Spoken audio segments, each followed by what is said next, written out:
We have overtime, but we also have several individuals who are taking home city-owned vehicles. I know the residency issue's been overplayed, but, when you allow 65% of your workforce to live outside the city limits, and some of these higher positions, so police chief, fire chief, public works superintendent, right. There are many, I don't have the exact number, but I'm not in favor of these city-owned vehicles going home. That's unnecessary, wear and tear. If I'm going to look at someone and eliminate a position, I'm also going to make sure that we focus on operational efficiency.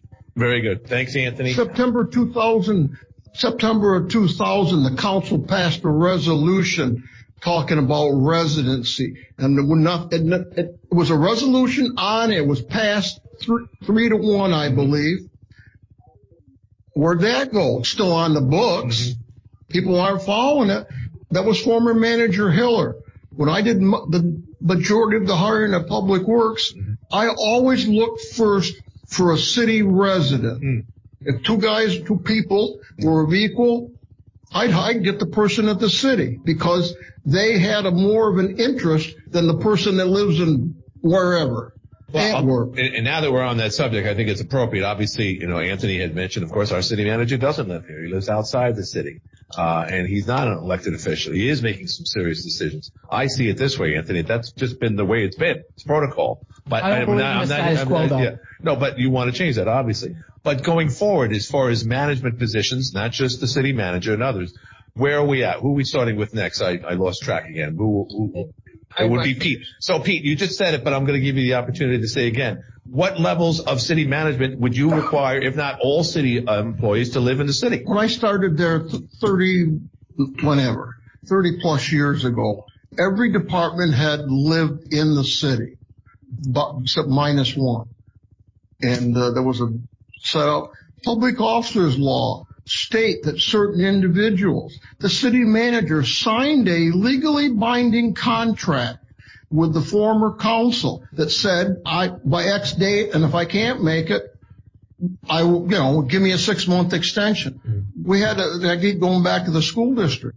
We hired a superintendent. He had 6 months to move in. He said, I'm building a new house. We're not going to make it. Okay, but you're building a house. They need to have some skin in the game. Mm-hmm. And public officers law states it. And so the council went and voted this out because I just think it was wrong. Here's again a gentleman who's the top dog in the city signed a legally binding document, contract, like selling your house. Did somebody tell him, don't worry about it. Nobody's going to care. Who knows? But he violated that contract. He doesn't have, I don't even know if he has a contract. I mean, he's getting paid, I guess, but I don't know if he really has a contract. He does have a contract. He does. That from what I'm familiar. You're talking about the city manager. Yes. Yes, I believe he does. Well, he violated the contract. Well, how so? He didn't move into the city. Well, I think that was part of the agreement, to be quite honest. Agreement with who? The former council? They just go, forget it. We're not going to pay attention to it. They'll make a waiver for you because you're a good guy. He's a nice, very nice gentleman. But he signed a document saying, I'm going to move into the city within X number of time.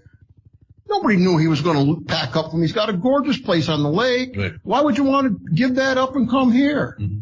You didn't.